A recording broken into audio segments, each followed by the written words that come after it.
see the world through other people's eyes. Now, empathy is a quality of character that can change the world.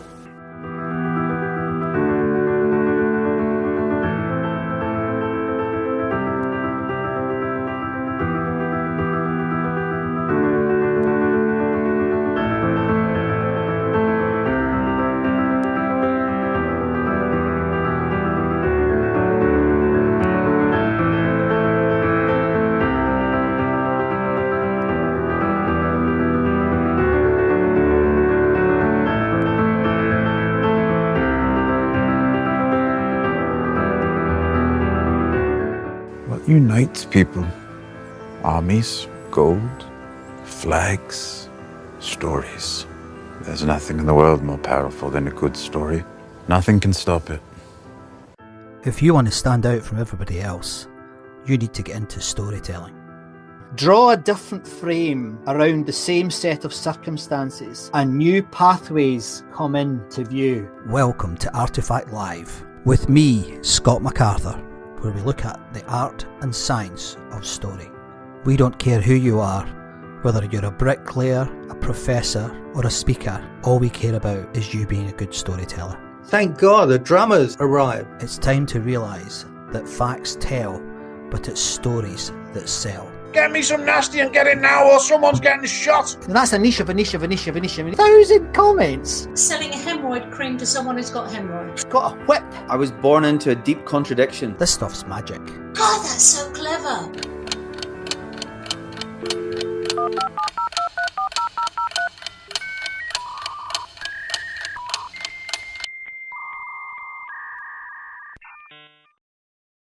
Good afternoon and welcome once again to ARTEFACTLive, where we look at the art and science of storytelling.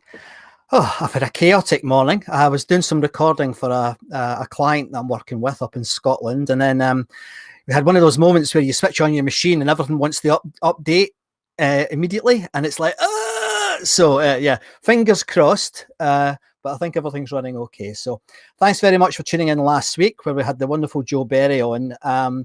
It's the first time in over 125 shows now with my two different shows that I've been in tears, and it was really difficult to hide it. I hope I got away with it, but I thought Joe was phenomenal, and I learnt a lot from Joe last week, and the stories that she tells about war and storytelling, and how important storytelling is in terms of bringing people together was touching, but also I think it had a significant amount of agency about it. So thanks again, Joe. It was fab. So I hope we can do better this week, take it to another level. But it's going to be an interesting challenge for us because I think it was a special show last week, special show. So this week, as I said about 3 weeks ago, I'm more and more trying to give you examples of where people have taken ideas like storytelling and put them to use, put them to work. So rather than talking about theory, I want to get into the practice side. And my plans for next year are pretty much to really, really focus on that. And I've already got an amazing roster of guests coming on, ranging from an opera singer to a farmer to well, I won't tell you who, an actor, but I'm not going to tell you who it is. It's fantastically exciting at the moment. So this week is no different. Now, this topic is one that's very close to my heart. We're going to be talking about transformation, and we'll see where it goes with Paul Hargreaves and I in terms of the direction. But I spent 20 years, looking at business transformation in the Big Four, working all over the world, trying to help companies really change the way they operate. Was I successful? I don't know if any of us were that successful. I think partially successful. But Paul, who's coming on now, has some thoughts on that and some significant experience in that, which I'm hoping can help give us a little bit of a compass to go beyond the map of what we normally see. So without any further ado, I'd like to welcome my guest, Paul Hargreaves. How are you this morning, sir? I'm very well, Scott. Thanks for having me on.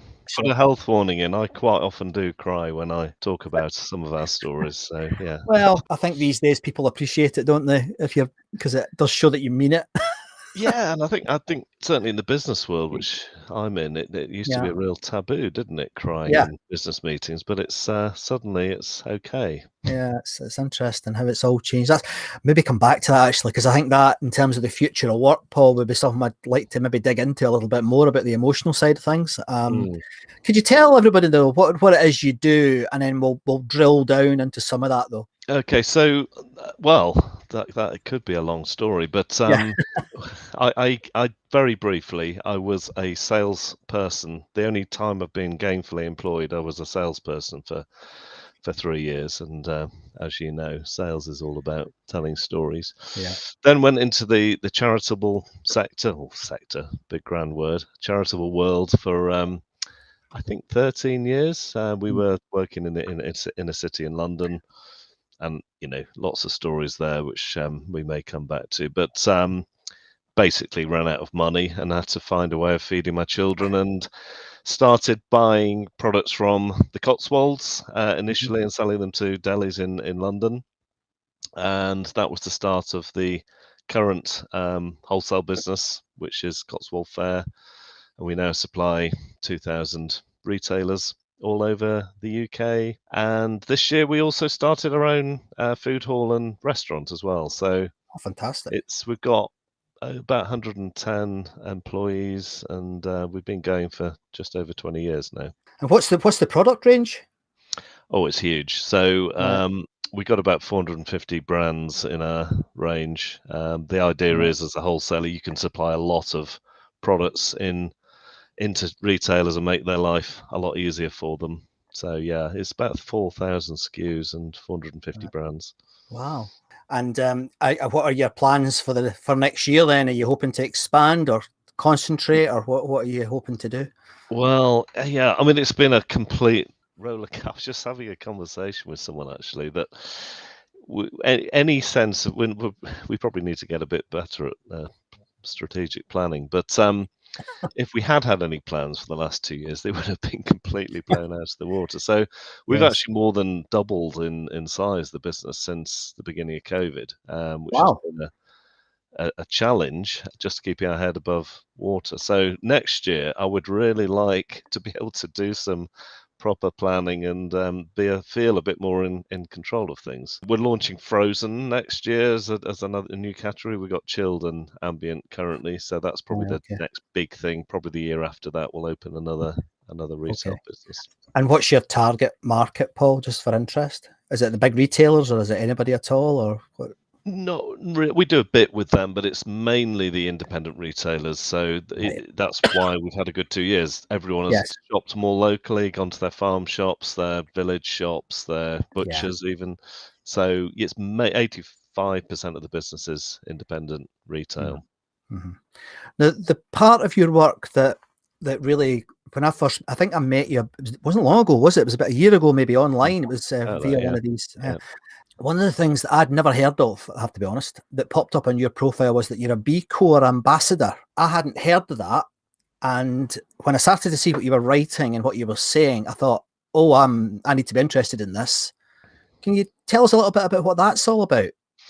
Yeah. So B Corp, I mean, I don't like the word in a way because it sounds a bit American, which was my first reaction to. I Yeah. first heard about B Corp in 2014, and basically they are businesses that are putting people and planet first, and they are for-profit businesses. We are, but we believe that if we put people and planet first, we'll actually Mhm. end up making more profits anyway. So the movement started in the UK in 2015. Well, we were one of the first companies to well, sign up is the wrong word, because you have to pass a kind of fairly rigorous certification process. You've got to change your articles of association. That's the kind of law of the company, Yeah. to exist for the benefit of all stakeholders. Most businesses exist for the benefit of one group of people. That's the shareholders or owners, which Yeah. is one reason why the planet is in such a mess and why we've got more inequality in the world than ever before, because profits have come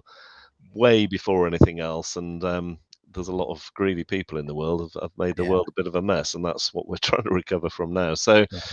yeah, I mean, now there's it's grown massively actually. So a lot of people who hadn't heard of B Corp, we we talked about it for years, but Mm-hmm. until probably around the beginning of COVID, actually, suddenly people became a lot more aware of it. So there are, I think there's 650-ish companies in the UK that are B Corps. All right. Totally employing about 34,000 people in total. And I think the revenue, if you add up all the UK companies that are B Corps, is about 12 billion, I think. Right. Yes, that's right. Okay. Which Wow. funnily enough, I just had an ambassadors meeting. So, yeah, Yes. so I talk about that to other businesses, encouraging them.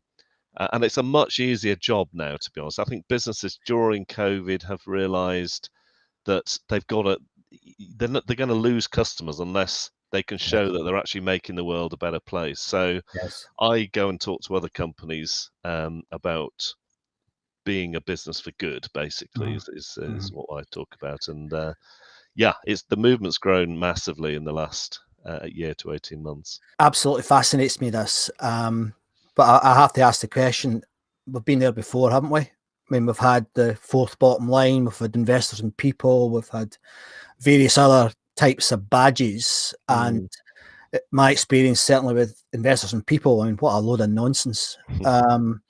In multiple companies, I went through IIP in about 6 or 7 different companies. How is it different? I mean, you've started to explain why, because the environment has obviously become much more positive towards this sort of thing. And I mean, I'm all for it, but it's getting I'm very interested. I'll come back next question about shareholder. What is it that you think this offers that might be different to what we've had before? I think the big shift is particularly in the younger generations. They don't just want to go to work anymore to pay the mortgage or rent. They want to, sure, they need to do that. We all do, of course, but they want to make a difference somehow by the company they work for. And I think companies have realized that unless they do this, well, it's already happening. We've recruited a lot of people in the last year, and we've taken them from much bigger, more well-known companies than us because of what we stand for. And they're going to be, I mean, lots of businesses have gone out of business during COVID. And generally, they're the ones that haven't been doing this. And I think one thing that has happened during COVID is that businesses have realized they will lose customers unless they start doing this stuff. And I think consumers also are a bit more savvy these days about greenwash and purpose wash, and they can see through a load of I'm not sure if I'm allowed to swear on You this. swear if you like. No, I'm not into that nonsense either. Corporate bullshit, basically. And that really annoys them. So I think the kind of authenticity of genuine businesses that are absolutely really wanting to make a difference, that it's embedded in their DNA. Yeah. I think consumers and buyers can pick that up from the people who are just talking about it for good PR reasons. Yeah, because I think that is what happened with the sort of corporate responsibility, social responsibility movement. Yeah, and I hate that CSR. Terrible. It was bullshit. And I mean, and I have to be honest, I was back in the day, I was an HR director and I was involved in that bullshit. So, and I know it was a tick box exercise. I was there, I was ticking the boxes, Paul. Yeah. And to some extent, everything like that, you have to start with good intentions and wanting to do the right things. And sometimes initially there is a bit of box ticking going on, but it's with good intentions. And I think that the transformation happens when that really becomes embedded and it's deep inside people, not just a policy on a wall or a whiteboard or a company handbook. Yes, when you mentioned the word now, transformation. I mean, it's all over. It's so obvious. It's so everywhere that I think my personal view is it's almost meaningless. Everyone's talking about corporate transformation, personal transformation, product transformation, shareholder transformation. Geez, it is getting, to me, it is more bullshit. I'm absolutely sick of it. And again, I was guilty of it. But what you've said already, about how the intention that, how, people want to change, want to do things differently. I kind of feel there is as an ex-biologist, I mean, we would talk about metamorphosis rather than transformation, because metamorphosis is where you can never go back. Yes. A caterpillar turns into a butterfly and it can never go back to being a caterpillar, whereas some people want to, probably, but yeah. Well, I mean, I know some very large companies that I won't mention, but who have been going through transformation in the same department for 20 years, just gone through the different consulting firms, and nothing's changed at all, and so how is it then? This is where, I mean, this now gets speculative. I understand that, but from your experience, which I think is fascinating, if a company really, if the chief executive and the board have got the message, we need to change the way we operate. We need to think about, what do you call it? People, purpose, planet, whatever. I don't know the right phrase, but where do they start? How do they start to? Is it with the shareholders? Where do you start in your experience? Well, in my experience, it started with me, but when I ran across the movement, it was just like, wow, this is everything I thought business was meant to be about, but Right. no one had. I thought I was the only one, So when we started the business, we started employing 3 people who were unemployable. One ex-drug addict, one alcoholic, and a guy just come out of the local prison. Gosh. So that was as a result of coming out of the charitable sector, which that sector is all about just putting bandages on people and repairing mess.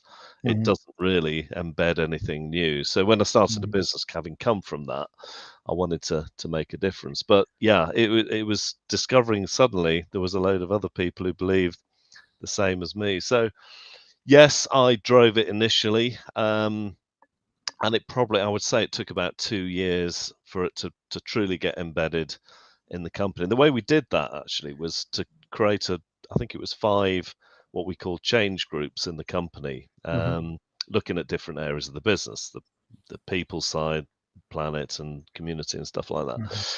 And the only rule of those groups was no one on the leadership team could be in them. But their brief was to come up with good ideas and say, look, how about we do this? And 95% of the time we said, yeah, go for it, brilliant.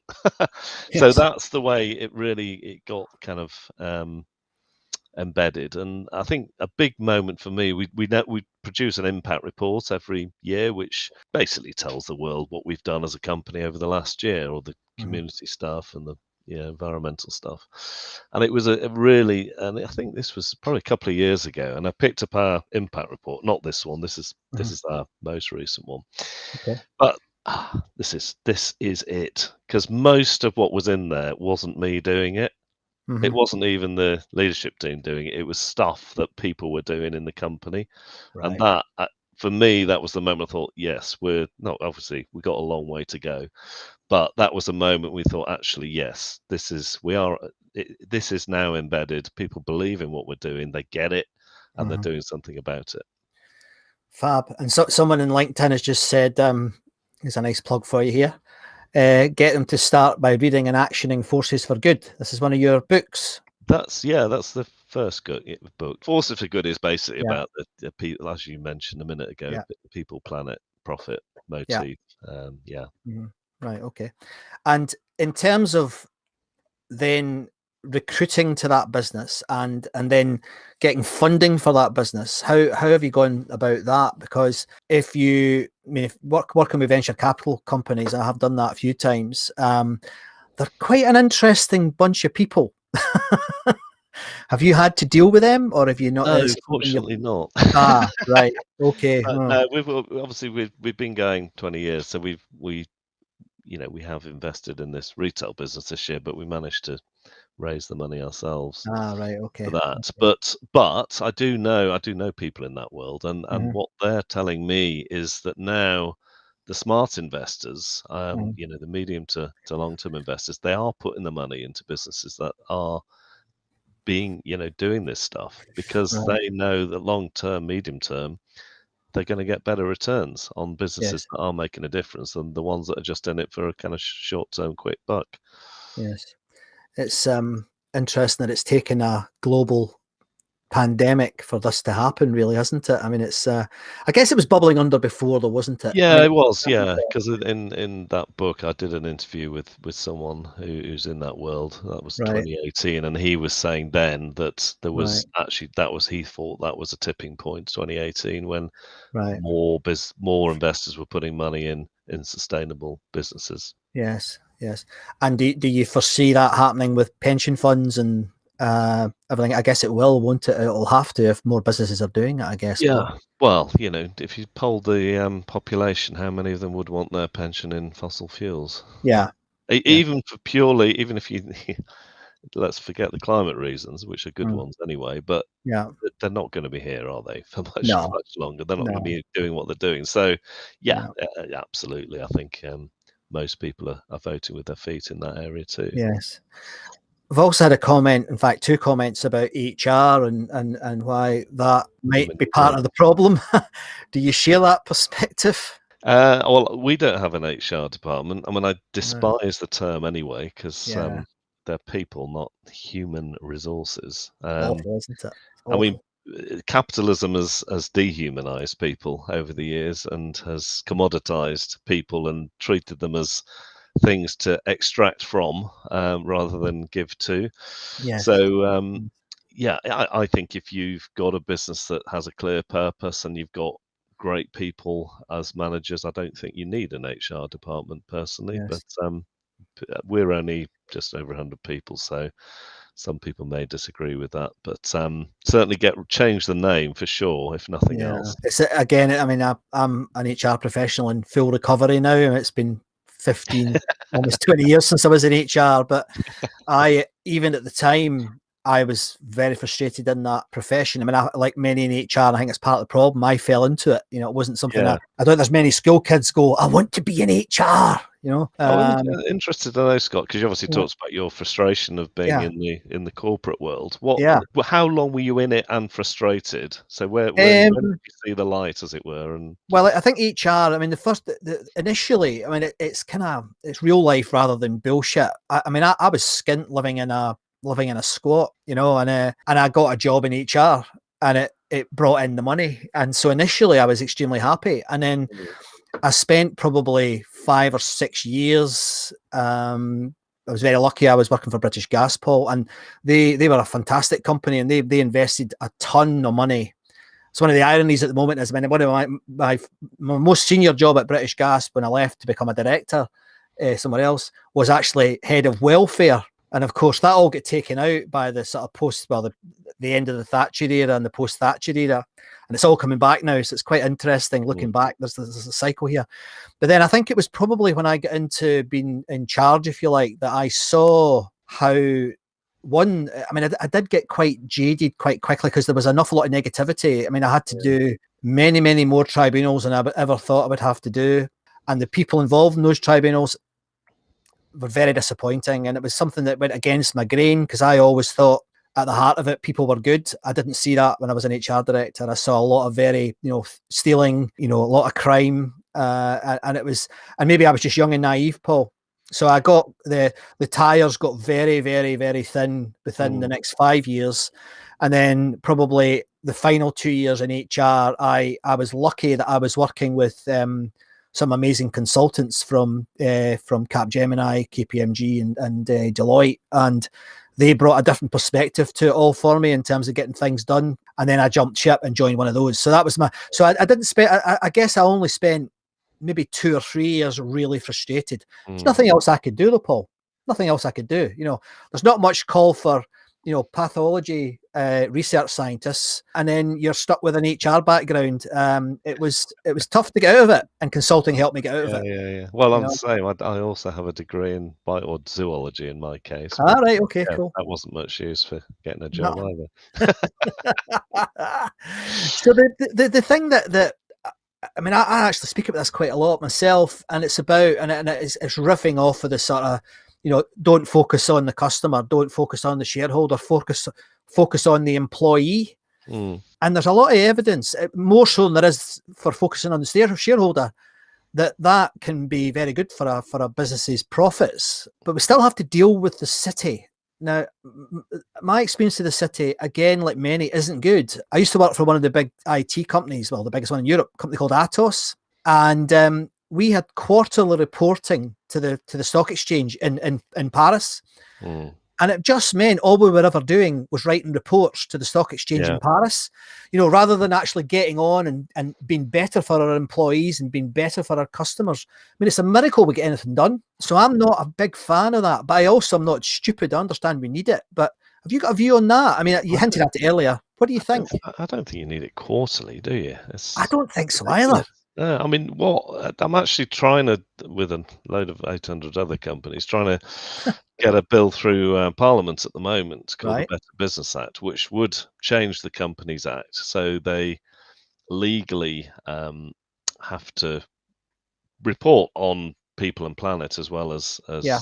profit. So obviously it'll take an age to go through Parliament, probably not with this current government, I would imagine. Having said that, I have had a good conversation with a cabinet minister who seemed very on board with it all. So you never Right. know. But yeah, I mean that would kind of make it legal for companies to report, but in the right way and not just about profits. It's a short-termism. That's what's damaged the planet so badly. It's that ridiculous short term, and everything becomes second place to profits. Yes. That's why Yes. we've ended up in the Yes. kind of market-led mess that we're in. Yeah, and I mean, someone's actually a very good question here. You'll have to explain what it means to people. How do dissatisfied staff find their ikigai? I always get it wrong, Paul. How do they do it? And you better explain what ikigai means. Yeah, so that sounds like they may have read the book. But Japanese. ikigai is a Japanese philosophy from the island of Okinawa, where, not coincidentally, more people live to be over 100 than anywhere else. Ah, right. And the word means happiness or fulfillment, Mhm. and they would say that you get peak fulfillment and happiness if you're doing four things. One is doing something you love. Yeah. Second, doing something you're good at. Third, getting paid for it, which is always handy. Helps. And fourth, doing something the world needs, which is the one that probably gets missed more than the others. So, Yes. yeah, I mean, obviously, as a company working for us, people can engage with the world needs side. We tend to pay better than average. I guess the key for me is making sure everyone is doing something they love. They probably wouldn't have been able to join us if they weren't good at something. But Yes. yeah, and things change over time. We've had a couple of people recently actually have changed their role because actually I'm slightly bored of this. Can I do something different? And yeah, the advantage of kind of growing rapidly over the couple of years is that yes, at the moment there is quite often something someone else can go and do and be Yeah. fulfilled. But yeah, if more company directors were encouraging or making sure that everyone in their company is finding ikigai, that would make the world a better place. And I'm very, very aware when I talk about it that as a company director and owner, etc., I'm in a privileged position that I can pretty much choose what I do. You know, if I don't like, well, I'm actually not very good at much anyway, so I end up delegating most things to other people anyway. But I can happily go through the week doing what I want to do, which isn't as easy if you're an employee, but we try and do what we can. Says the man who's the chief executive and has written 2 successful books. Well, Yeah. I'm good at one thing, and that's Yeah. finding better people than me to do things. I So love that. over the years, I think one thing you do learn is getting much better people in the business, and I was rubbish at that. Right. And we ended up in a complete mess, to be honest with you, Right. because we had a lot of the wrong people in the business. That was a couple of years or so before we became a B Corp. So yes, I haven't always even been good at that, but now much better at finding great people to work for us who are very good at what they do. Fantastic. That's a brilliant answer to that question. So tell me, have you got an opinion about the role of storytelling in what we've been talking about thus far? Yeah, I mean, I think, to some extent, everything you do in business is about stories, isn't it? I've already Mm. mentioned the sales. So, yeah, we have a large sales team, and I encourage them to always have a story about all the different brands that they sell. I mean, I'll give you an example that Mm. just sprung to mind. This is not a brand I don't think it even exists anymore, but we used to have this brand of cereal called Spoff. Spoff. Yeah, Spoff. Actually, it was a Scottish. Was it? It's an appropriate story for this. Excellent. Yeah. So this cereal called Spoff, muesli and stuff like that. Yeah. Yeah. And we actually were selling it for a while before we knew the story, but we had the owners of the company on a conference call, and they told us the reason for the name of the brand, Right. and it was because the grandfather of this family sitting having breakfast one day and looking at the boxes of cereal on the shelf, working out which one to choose. And he said, "Can I have some Spoff, please?" It was just Kellogg's or something like that. I said, "Spoff, what are you talking about?" And it was at the top, it said 5p off. To him, with his bad eyesight, it looked like Spoff.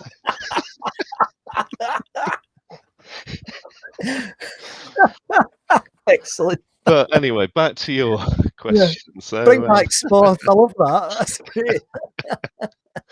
yeah, I can add it to the Scottish dialect. Yeah, story. I mean, part of our evolution as a business has been about telling a story to those that work for us. When we started our retail restaurant business this year, before we did any recruitment, we told the story of what we believe in as a business, and that is, I think we're getting better at it, which is one reason we've got much better people in the business now. So, and one thing I was concerned about with starting something brand new, and it's 60 plus miles away from our main office, was could we get the story of Cotswold Fayre retold in another place with a load of brand new people who'd never worked for us before? That was my biggest concern this time last year.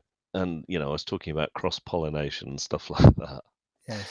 And there has been some cross-pollination, but the thing is, people get it a lot more, and particularly the younger generations. So just putting our story out there and saying, this is what we think business should be about. This is what we're going to do. We want to, yes, we need to be a successful business, but we want to make a difference in the community. We want to make a difference to the planet. We're going to recycle the rainwater and flush the toilets with it and stuff like that. And they get it. And that's been that's one reason why we haven't struggled to recruit people in this time of difficult recruitment, because we're getting better at telling our story. So you're developing the evidence, if you like, as you're going along for this. Yeah. Excellent. Now, I asked you if you'd be good enough to bring an artifact along to show my audience. Did you manage to do something for me? I did, yes. Hang on a minute. Just go and get in. Yeah. I got not to get tangled up in my wires. So, here we are. Gosh. Oh, look at that. There we are. Lovely. Right. Oh, well, I need to know the story behind that. Put him back down on the floor. So it was, there's a guy that he's up there at the moment, actually. In December, he parks his, he's got one of those old-fashioned gypsy caravans. Right. And he makes, unbelievable to see him at work, actually, with a chainsaw. He made that. Did he? Yeah. Gosh. It's phenomenal. It was my wife's Christmas present 3 years ago. So the reason I brought that is so I'd obviously done reasonably well in the business side of things, and I was detecting a kind of change in direction. And around that time, I got invited on a what's called a spiritual walk in India. Oh, gosh. Yeah. And actually, my marketing director, my wife, almost signed me up to it without talking to me. So, this will be good for him. Yes, I think we should send him on this. And honestly, there was a friend of mine going, a supermarket owner, and I didn't really know what I was going to. I got an email just about a week before we went, and it's the packing instructions. And we were going on I was in India for kind of 12 days altogether. The walk was 8 days. Yeah. And for the walk, he said, please only bring a 20-litre rucksack. And I worked out what literally, it's that size. Smaller than the owl, in fact. Like a day bag type thing. Only pack 2 pairs of underpants, and which I didn't follow the rule, by the way, just for the listeners. And the conditions are designed to be deliberately austere. I thought, what the hell have I got myself into here? But it turned out to be one of the most formative times of my life. Oh, crikey, I'm getting emotional now. So, there was 12 guys, half were Indian, half not. Right. And it was led by someone who would call himself a modern mystic. And we walked along the banks of a holy river in India, River Narmada in Gujarat. And it was about all sorts of things, but it was so cutting to the soul. And working out what our purpose in life was, and stuff like that. All right. I can't talk about it anymore, or else I'll be crying, and you have to Okay. finish the Okay. interview. But anyway, what emerged out of it was actually, it was a sense that now is the time. I'm over 50 at the point, still am, and it was. Boom, boom. I like that. That's very I'm not, good. yeah. Not Benjamin Button. Yeah. And it was time for me to give out more in some ways. You know, you have something Yes. to help other people with, really, rather than just focusing on our own businesses. It was time to give out more to others, I guess, was the main thing I came away with. And actually, that I did have something genuine to talk to other people about, and Yes. there'd been enough stuff change in me, I guess, to pass it on to others. And you know, the kind of thing I had was wisdom. So obviously the owl is a symbol of wisdom. So that was just before Christmas in 2018, and I obviously came home with a beard, which my wife didn't like. I had to shave it off before Christmas, but New Year's Eve we went for a walk, which a walk we often do around here. Fortunate enough to live in the countryside, and there's a nice walk to the next village. And we've been here for 6 years and done that walk hundreds of times. It was New Year's Day. Sorry, did I say New Year's Eve? Yeah, New Year's Day. So it's basically clearing a head walk after the New Year's Eve. And we went for this walk, and there was suddenly a commotion in the trees. And I knew what it was at the time. I said, that is birds mocking an owl, which is what they do for some reason. And I looked up, and just as I looked up, this owl swooped down over our heads. Yeah, it was a really special moment. Blinking heck. And on the first day of the year, when I was, this change of direction, and yeah, it was about wisdom and Good Lord. passing on some of that wisdom to other people. What a lovely story. I'm not sure if I've done it very well since, but yeah, COVID has You've been done it on a this show, bit of a Paul, I blot have to there, say. but, yeah, Oh. no, I have actually, and Wow. yeah, it was a powerful, and I've never since or before seen that owl again. I've heard them a few times, but Yes. never seen Yes. them. So yeah. Thank you very much for sharing that story. That's a lovely story. Thank you. Thank you. There's another question here from LinkedIn. It doesn't mean anything to me, but I suspect it may mean something to you. Any storytelling from dreaming dreams and breaking free, e.g., Kenya? Do you know what that's about? Yeah, yes, I do know what it's about. So we go to Kenya quite a bit. Obviously, not the last couple of years. Can't wait to get out there again. And I was gonna start planning a trip in February, but obviously Africa's a bit of a nightmare again in terms of travel. So yeah, the main thing I find myself doing when I'm in Kenya is we're involved in a project there with a couple of schools and orphanage and stuff. And people think, oh, you go to dig holes for wells, do you? When you go, actually, no. They're probably much better at digging holes than I'm ever going to be. So the main thing we end up doing when we're there is getting those lovely kids to dream dreams and to think beyond, because unlike us, they're in a very, very localized community, and the potential is just so unfulfilled in terms of what they could do with their lives, and they're just getting them to see something bigger, and they're so talented at so many things, and yet it's all suppressed by a very hierarchical culture there, actually. So I think that's what that's talking about. And it's we go, in theory, to try and do our bit to help them. Is there more on that on the internet somewhere that people can look at? Because that sounds fabulous.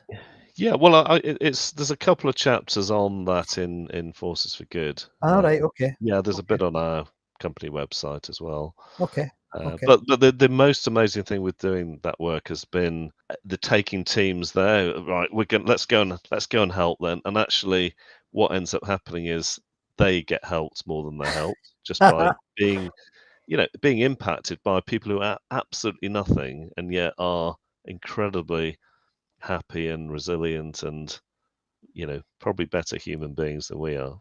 I find that quite beautiful, actually, because I think we often forget what makes us rich, Yeah. and it's often not money. No, it's Yeah. never money. It's Yeah. never money. Mm. Obviously, we need a certain amount to survive, but Yeah. that is the huge myth we have in the West, isn't it? That Yes.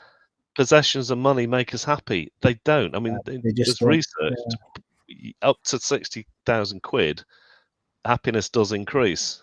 Yeah. But beyond that, people actually get less happy with Yes. more.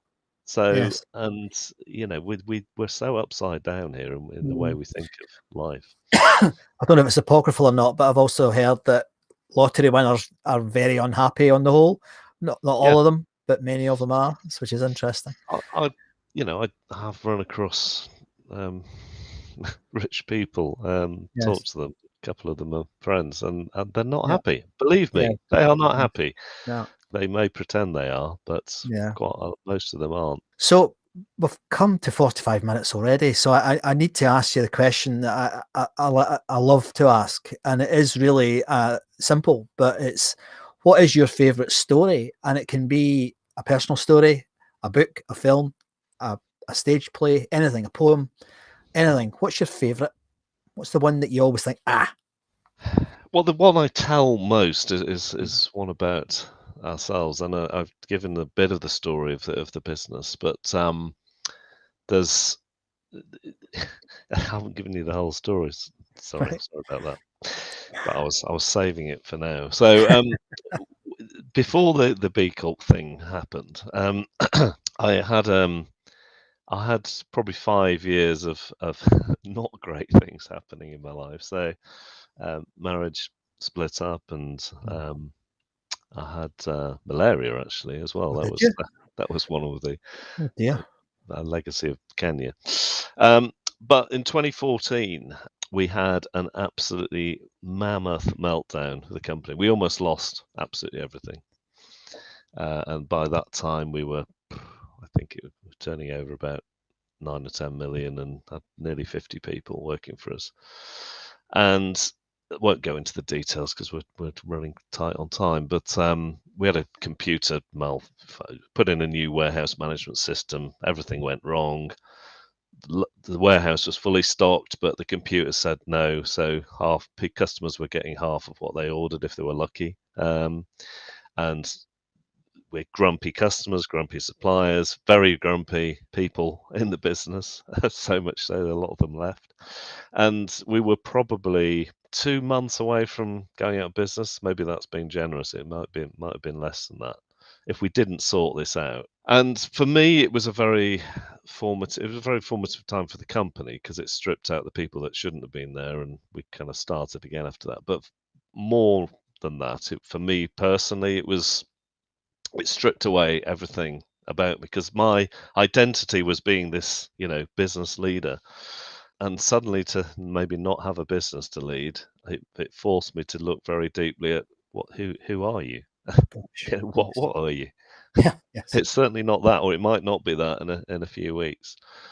And I would say, the success we've had since then is due to that massive failure times. And I'll actually, this will be bizarre, to you, but we'd been flailing around for 6 weeks, doing ridiculous hours, sleeping there occasionally, no progress forward. And the other two directors in the business basically told me I had this holiday booked, and I'd actually rung the children for 3 of them were coming with me to say that this Route 66 trip, Oh wow. which holiday of a lifetime, I said, sorry guys, we're going to have to not go because the business might not be here if we go on holiday.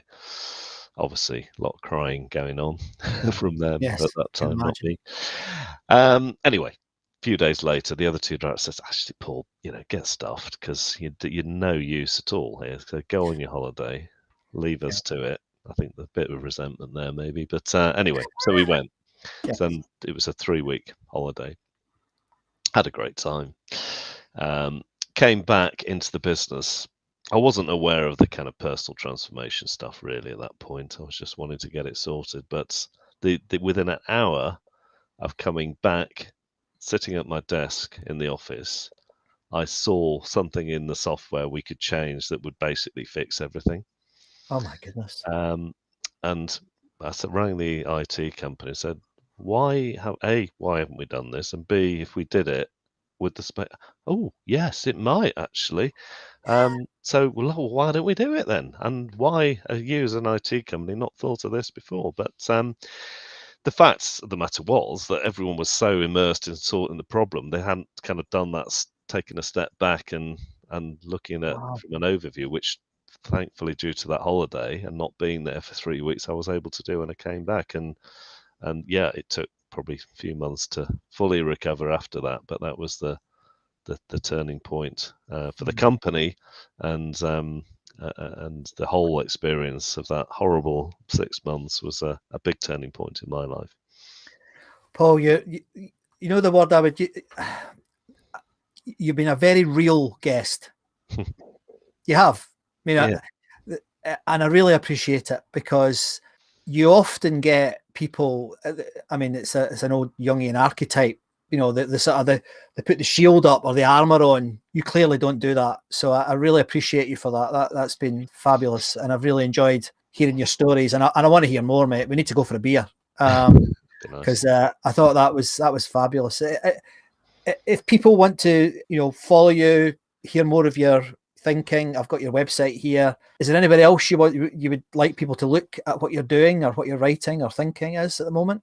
LinkedIn's probably the channel I use most. It's Paul W. Hargreaves is my LinkedIn name, and I tend to post something thought-provoking. Well, I think it's thought-provoking once a week. I was doing videos, but you told me that they don't work anymore. So the odd article and stuff goes on there, and but the 2 books are on the website, and you can find out more about the speaking side of what I do on the website too. Yeah. If you're watching this on replay, I'll put the books on the screen now so you can have a look at the titles, etc. But if not, I'll have it in the notes after today's show, so you see it across the channels in the next hour or so. So, Paul, it remains for me to say thank you very, very much. I've thoroughly enjoyed that. We hadn't planned that, had we, in terms of the stories? You were just being real. So I did actually have 4 stories ready to go. So I chose the one I thought would do best at that point. So yeah, thank you very much indeed, and I really do hope that we can connect some other time, because I'd love to talk to you a bit more about some of the things you've spoken about, because as always with these shows, it's only an hour. You only touch the surface of it, don't you? You don't really. So thank you very much for being on ARTEFACTLive. I do appreciate it. Thank you. Thanks for having me. So I think that was a terrific example of somebody who, is real.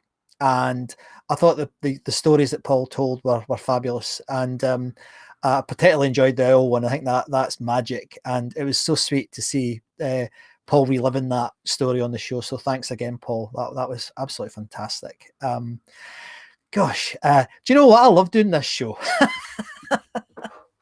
It's amazing, the people you meet and the stories you hear. It is quite amazing. So yeah, thanks, Paul. I really do appreciate it.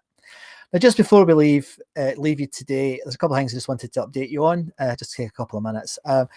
Normally, I'm doing the interviewing, but unusually, I've just done a show. I don't really have time to do many podcasts, but Amy Rawlinson asked me if I'd gone to her shows, and I said yes. So it's just been launched today, and in that I talk mainly about time and about time well spent, as you'd expect, in the future of work. So if you are interested in hearing me doing more of the speaking, please pop over to Amy's Focus on Why show. It's all over the place. She runs a really good shop there. So you go into iTunes, Focus on Why, you'll find me on the show right now. So thanks, Amy, for having me on the show.